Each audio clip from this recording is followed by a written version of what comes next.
56,7 graus Celsius. Esse número pode parecer abstrato, um algarismo em uma tabela climática, mas coloque o seu corpo nesse ambiente por 10 minutos sem proteção e você começa a entender o que significa estar no limiar entre a vida e a morte. Existe um lugar nos Estados Unidos onde o chão em si pode atingir temperaturas próximas a 80 graus, onde o ar parece um forno industrial, onde o suor evapora antes mesmo de escorrer pela pele, onde o silêncio é absoluto, não porque é tranquilo, mas porque quase nada consegue sobreviver ali. Esse lugar tem um nome que já diz tudo, e esse nome não foi escolhido por acidente: Vale da Morte.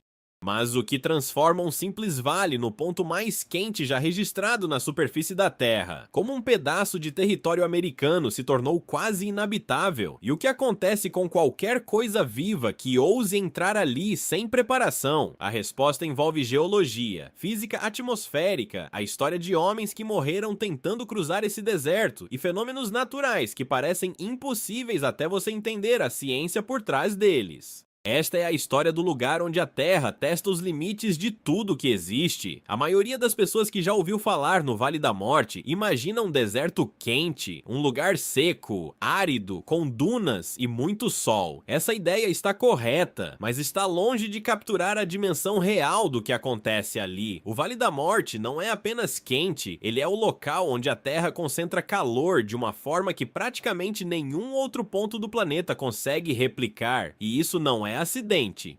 É o resultado de uma combinação precisa de fatores geográficos, atmosféricos e geológicos que se encaixam como peças de um mecanismo projetado para gerar temperaturas extremas. Para entender o Vale da Morte de verdade, é preciso olhar para ele de uma perspectiva diferente, não como um destino turístico incomum, não como uma curiosidade climática, mas como um laboratório natural, onde a física do calor opera em sua forma mais bruta.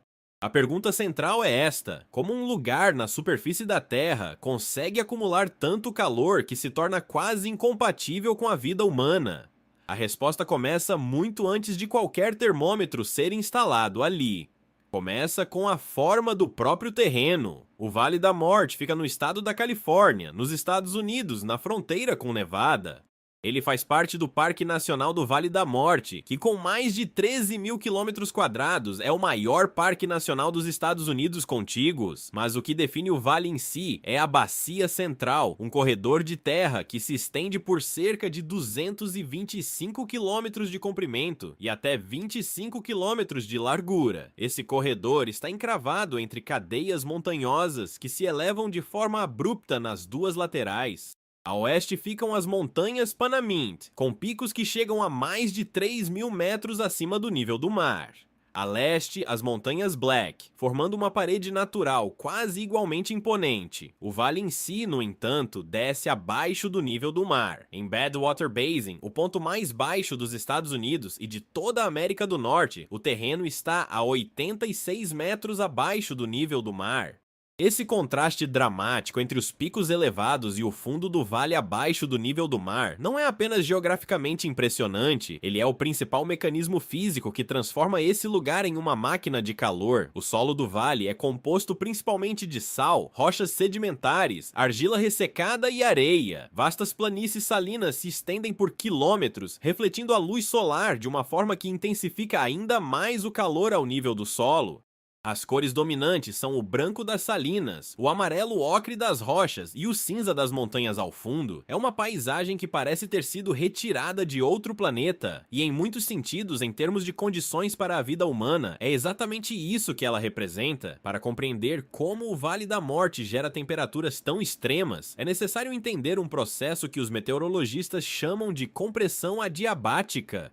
O nome parece complicado, mas o mecanismo é elegante em sua simplicidade. O ar, ao cair de uma altitude elevada para uma altitude baixa, é comprimido pelo aumento da pressão atmosférica. Quando o ar é comprimido, ele aquece. Cada 1000 metros de descida adicionam aproximadamente 10 graus Celsius à temperatura do ar. As montanhas ao redor do vale têm entre 2.000 e 3.000 metros de altitude. O ar que desce dessas montanhas até o fundo do vale, que está abaixo do nível do mar, pode aquecer de forma significativa apenas no processo de descida, mas esse é apenas o começo. Uma vez no fundo do vale, esse ar quente fica preso. As paredes montanhosas nas laterais impedem a circulação horizontal do ar. Não há brisas marinhas chegando até ali, como acontece em outras partes da Califórnia. A umidade vinda do Oceano Pacífico é bloqueada pelas cadeias montanhosas antes mesmo de chegar ao vale. O resultado é um ar extremamente seco, com umidade relativa que frequentemente cai abaixo de 5%. A ausência de umidade tem uma consequência física direta. A água no ar absorve calor e retarda o aquecimento. Sem ela, o solo absorve a radiação solar sem nenhum tampão. Rochas escuras e solo árido têm capacidade de absorver energia solar de forma muito mais eficiente do que superfícies cobertas por vegetação, e o Vale da Morte tem pouca vegetação. O solo aquecido ao longo do dia irradia esse calor de volta para o ar imediatamente acima da superfície. Nas horas mais quentes do dia, o ar a 1 metro do chão pode ser dezenas de graus mais quente do que o ar a 2 metros de altura. É por isso que medições de temperatura no Vale da Morte, feitas ao nível do solo, frequentemente superam em muitos registros oficiais, que são tomados a uma altura padrão de 1,2 metros acima do solo, sob abrigo de radiação direta. Em noites de verão, quando em outros desertos a temperatura cai significativamente após o pôr do sol, o Vale da Morte mantém temperaturas elevadas. O fundo do vale acumula o ar quente que desce das montanhas durante a noite, e o próprio solo, que absorveu calor durante horas, continua irradiando energia térmica por horas após o escurecer. Noites com temperatura acima de 40 graus Celsius foram registradas.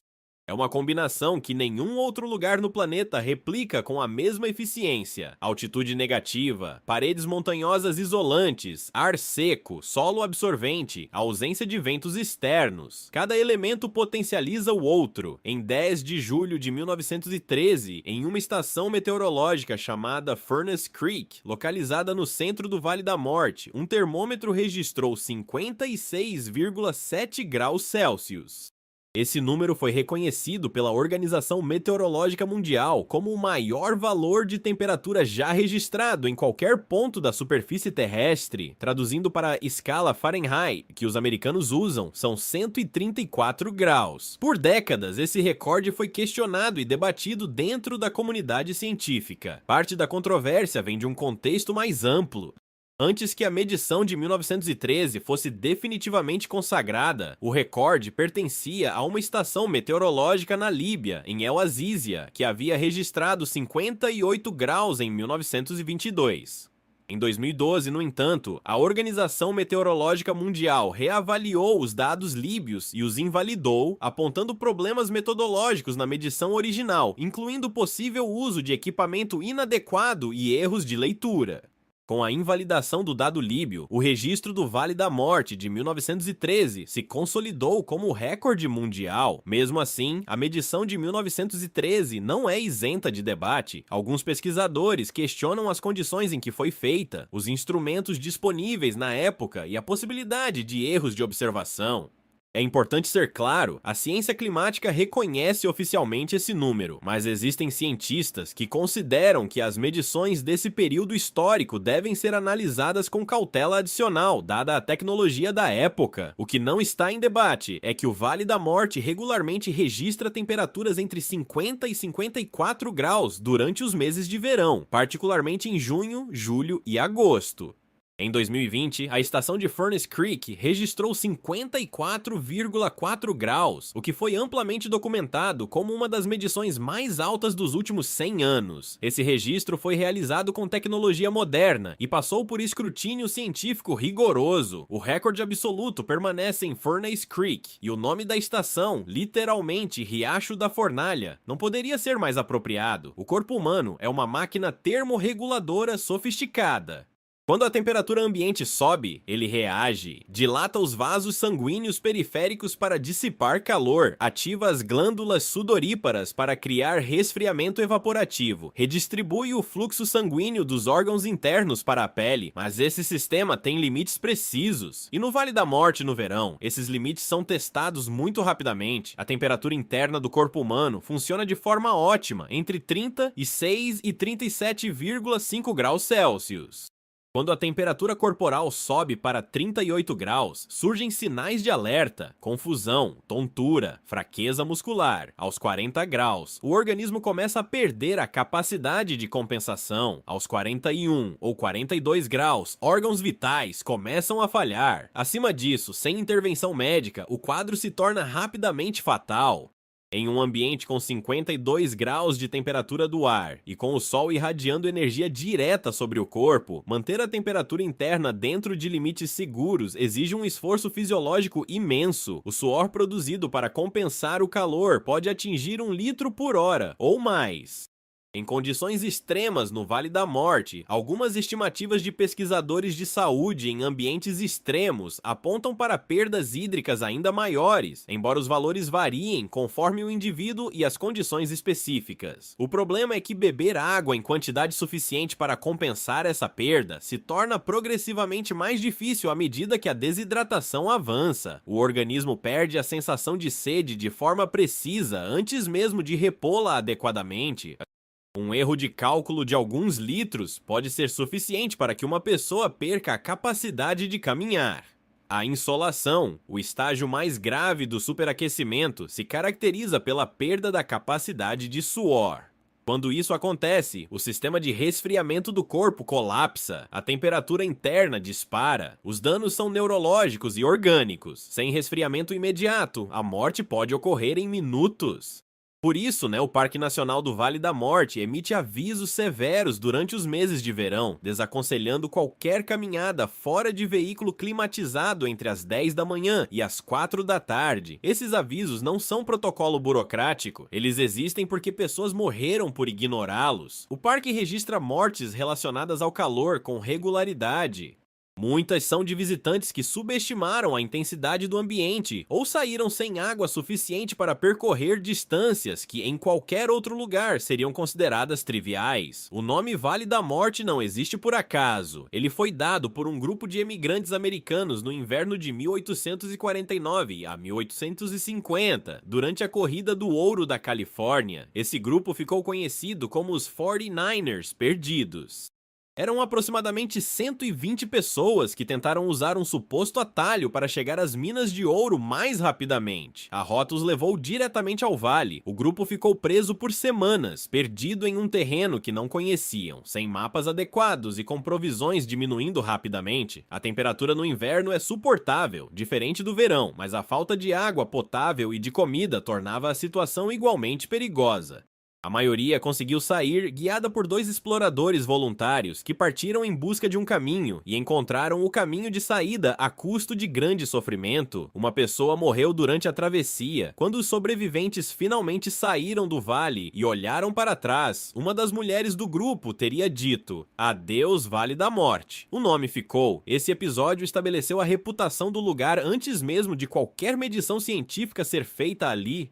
E os anos seguintes apenas confirmaram o que os 49ers tinham experimentado. Na segunda metade do século XIX, prospectores e mineradores tentaram extrair recursos do vale. Havia bórax em quantidade significativa na região, e a mineração de bórax se tornou uma atividade importante. As equipes de trabalhadores que operavam ali no verão relatavam condições que parecem quase inverossímeis. Trabalhadores desmaiando no trabalho, mulas morrendo no percurso, a necessidade de trabalhar nas horas mais frescas da madrugada para evitar o calor máximo do dia. No século XX, com a popularização do automóvel, o Vale da Morte se tornou paradoxalmente mais perigoso para certos tipos de visitantes. A facilidade de acesso de carro criou uma falsa sensação de segurança. Turistas chegavam ao vale sem preparação adequada e, quando seus veículos quebravam em estradas remotas, estavam subitamente expostos a um ambiente para o qual seus corpos não estavam preparados e para o qual não tinham recursos. Há casos documentados de pessoas que morreram a poucos quilômetros de seus veículos por terem tentado caminhar em busca de socorro em pleno calor do dia. A distância que em um ambiente normal seria percorrida em 1 hora se tornava intransponível. Em 1996, um geólogo chamado David Croghan morreu no vale após seu veículo apresentar problemas mecânicos. Pesquisadores que estudam esses casos documentam um padrão recorrente. A vítima subestima a velocidade com que o corpo perde capacidade funcional no calor extremo. A sensação de que ainda consigo caminhar um pouco mais pode ser a última decisão errada que alguém toma.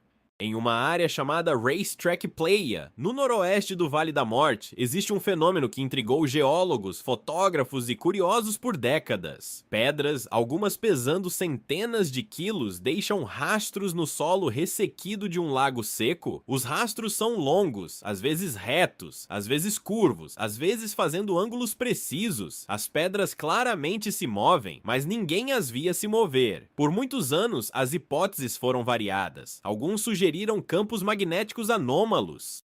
Outros propuseram que a areia sob as pedras funcionava como rolamento em certas condições. Havia quem suspeitasse de vandalismo, embora os rastros continuassem aparecendo em áreas sem acesso fácil. A explicação científica veio em 2014, quando pesquisadores da Scripps Institution of Oceanography publicaram um estudo baseado em observação direta com câmeras de time-lapse e GPS anexado às pedras. O mecanismo descoberto é fascinante em sua simplicidade.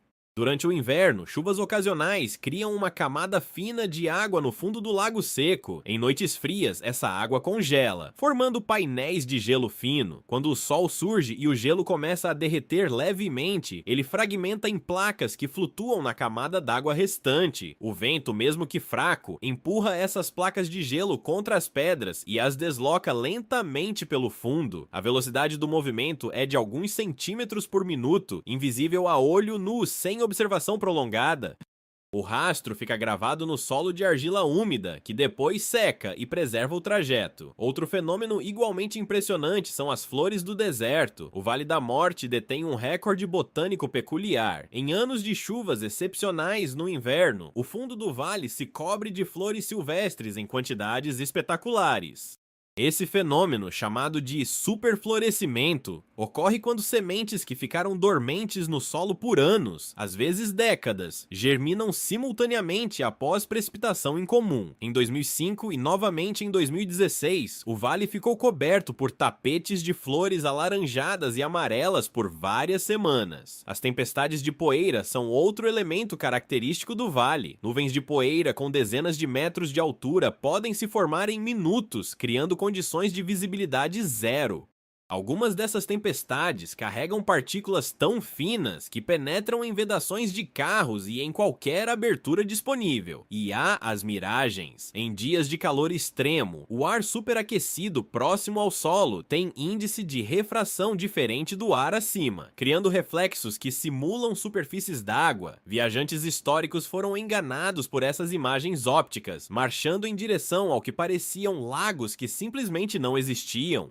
Um dos aspectos mais surpreendentes do Vale da Morte é que, apesar de tudo, ele não está vazio de vida. A vida que existe ali, no entanto, não é a vida que conhecemos em ambientes temperados. São organismos que, ao longo de milhões de anos de pressão seletiva, desenvolveram estratégias de sobrevivência que parecem biologicamente impossíveis até você entender os mecanismos envolvidos. A planta mais emblemática do vale é a creosota, um arbusto de folhas pequenas e resinosas que cobre grande parte do deserto. A resina nas folhas reduz a perda de água por evaporação. Suas raízes se estendem horizontalmente por grandes áreas para capturar cada gota de umidade disponível no solo. Em condições de seca extrema, a planta entra em dormência quase completa, parecendo morta, mas capaz de reverter esse estado assim que a umidade retornar. Exemplares de creosota foram estudados e estimados em idades de mais de 10 mil anos, tornando-os candidatos a alguns dos organismos vivos mais antigos conhecidos. O peixe do deserto, cujo nome científico é Cyprinodon diabolis, é talvez o habitante mais improvável do vale. Esse peixe minúsculo, com menos de 3 centímetros de comprimento, existe exclusivamente em um único lago subterrâneo chamado Devil's Hole, uma caverna inundada localizada dentro do parque. A população total desse peixe nunca ultrapassa algumas centenas de indivíduos, tornando-o uma das espécies de vertebrados com menor população no mundo. Ele sobrevive em uma água que permanece em torno de 33 graus Celsius o ano todo, em condições de baixíssimo oxigênio. A lebre da Califórnia, encontrada no vale, tem orelhas desproporcionalmente grandes que funcionam como radiadores. A rede de vasos sanguíneos dentro dessas orelhas dissipa calor para o ambiente quando a temperatura está abaixo da temperatura corporal do animal. Nos momentos mais quentes do dia, a lebre simplesmente se esconde à sombra de rochas ou arbustos, saindo apenas ao amanhecer e ao entardecer. A tartaruga do deserto, encontrada nas bordas do vale, desenvolveu uma bexiga que pode armazenar água equivalente a 40% de seu peso corporal. Ela pode passar meses sem ingerir água externa, vivendo do estoque interno. A maioria do seu tempo é passada embaixo da terra, onde a temperatura é significativamente mais baixa. Até bactérias extremófilas foram encontradas nas salinas do vale, organismos que prosperam em condições de salinidade, temperatura e pH, que seriam letais para praticamente qualquer outra forma de vida. Essas bactérias são de interesse científico considerável, pois representam pistas sobre os limites possíveis da vida em ambientes extremos, incluindo possíveis análogos a condições em outros corpos celestes do sistema solar. Para entender o Vale da Morte de verdade, palavras e números não são suficientes. É preciso tentar imaginar o que significa estar fisicamente naquele ambiente. Pesquisadores e rangers do parque que trabalham no vale durante os meses de verão descrevem a sensação de sair de um veículo com ar-condicionado como abrir a porta de um forno industrial. O calor não chega gradualmente, ele atinge o corpo de forma imediata e total. A pele começa a secar em segundos, a garganta resseca, os olhos ardem. Uma das medições mais impressionantes registradas no vale não é a temperatura do ar, é a temperatura do solo. Enquanto o termômetro oficial, a 1,2 metros de altura, registra 52, 53 graus, o solo pode atingir 80, 85 graus Celsius. Essa é a temperatura do asfalto de uma estrada comum no vale durante um dia de verão. Esse calor sobe em ondas, criando um ambiente de forno que qualquer visitante desprevenido experimenta. Cientistas que realizaram experimentos no vale durante ondas de calor extremo relatam que equipamentos eletrônicos convencionais param de funcionar por superaquecimento, baterias perdem carga acelerada, filmes fotográficos antigos derretiam, borrachas de vedação em veículos se deterioram em ritmo mais rápido. Jonathan Farrell, um fotógrafo britânico que documentou o vale em 2013, descreveu a experiência de fotografar em Badwater Basin ao meio-dia de julho como tentar trabalhar dentro de um secador de cabelo industrial. Ele utilizava luvas para segurar o equipamento metálico, pois o metal aquecia o suficiente para causar queimaduras de contato, o que talvez seja mais desconcertante para quem visita o vale pela primeira vez é o silêncio. O calor extremo suprime a vida de forma tão eficiente que os momentos mais quentes do dia são marcados por uma quietude quase absoluta. Não há insetos, não há pássaros, não há mamíferos visíveis. O único movimento é a distorção do ar superaquecido sobre o solo, criando aquela ondulação característica que parece transformar o horizonte em algo líquido. E é esse silêncio, mais do que qualquer número em um termômetro, que comunica ao visitante a dimensão real do lugar. A ausência de vida se torna a presença mais poderosa que o vale tem a oferecer. Mas depois, à medida que o sol começa a baixar e a temperatura cai para 45, 40 graus, algo acontece. Os pássaros reaparecem, um coiote atravessa ao longe, as primeiras flores noturnas abrem. O vale, que parecia morto, revela que apenas estava esperando. O Vale da Morte existe há muito mais tempo do que qualquer registro humano. A bacia em si foi formada por processos geológicos que começaram há mais de 10 milhões de anos, quando a crosta terrestre naquela região começou a se separar ao longo de falhas geológicas, afundando progressivamente enquanto as montanhas laterais se erguiam. O resultado foi essa armadilha de calor que a natureza levou milênios para construir. Os seres humanos chegaram há relativamente pouco tempo. Os nativos americanos do povo Timbisha Shoshone habitam a região há pelo menos 1000 anos, e diferentemente dos exploradores europeus que chegaram depois, eles desenvolveram um conhecimento profundo de como coexistir com o ambiente. Eles chamavam o Vale de Tumpisa, a Terra Vermelha. Não morria de calor quem conhecia os ritmos do lugar. A questão que o Vale da Morte coloca diante de nós não é apenas climática ou geológica, é uma questão sobre os limites, sobre onde terminam as condições que sustentam a vida como a conhecemos, sobre o quanto o planeta Terra, que nos parece familiar e hospitaleiro, contém em si ambientes que são radicalmente hostis à existência humana. Em um mundo onde a temperatura média global aumenta a cada década, o Vale da Morte se torna um dado de referência importante. Ele representa um extremo que já existe, um ponto de dados no limite do termômetro planetário. E medições recentes sugerem que ele está se tornando ainda mais extremo. O verão de 2021 foi o mais quente já registrado no Vale da Morte, em termos de temperatura média sustentada. Não apenas picos absolutos, mas a manutenção de temperaturas elevadas ao longo de semanas. A temperatura mínima noturna, que historicamente caía para valores mais suportáveis, tem se mantido acima de 40 graus, com uma frequência que seria considerada extraordinária há 50 anos. O que isso significa a longo prazo é uma questão que climatologistas continuam a investigar. O que já sabemos é isto: existe um lugar nos Estados Unidos onde o planeta mostra, sem ambiguidade, o que acontece quando calor, geologia e ausência de umidade se combinam na proporção perfeita. É um lugar de beleza brutal, de silêncio opressivo, de história trágica e de ciência fascinante. É um lugar que não perdoa descuido, que não aceita suposições, que exige de qualquer coisa que ouse existir ali, seja uma bactéria, uma creosota, uma tartaruga ou um ser humano, a mais completa adaptação possível. E talvez o fato mais surpreendente de tudo não seja que tantas coisas morram no Vale da Morte, é que tanta coisa, mesmo assim, encontra uma forma de viver. Fronteiras do Mundo, roteiro de documentário, Vale da Morte.